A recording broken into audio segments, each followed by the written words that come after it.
मंडळी, आलं, लसूण, खोबरं आणि मिरचीचं एक वाटण बनवून घ्यायचं.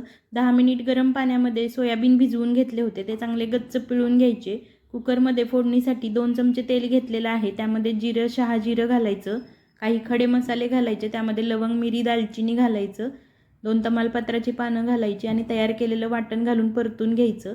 त्यानंतर 2 उभे पातळ चिरलेले कांदे घालायचे, 2 उभे चिरलेले टोमॅटो घालायचे. चवीनुसार मीठ घालून चांगलं परतून घ्यायचं. त्यानंतर यामध्ये हळद, धने पावडर, चवीनुसार लाल तिखट, त्यानंतर गरम मसाला किंवा बिर्याणी मसाला घालायचा. चांगलं परतून घ्यायचं. भिजवून घेतलेले सोयाबीन घालायचे आणि पुन्हा 1-2 मिनिट चांगलं परतून घ्यायचं. 1.5 वाटी तांदूळ स्वच्छ धुवून घेतलेला होता, कोणताही तांदूळ तुम्ही इथे वापरू शकता.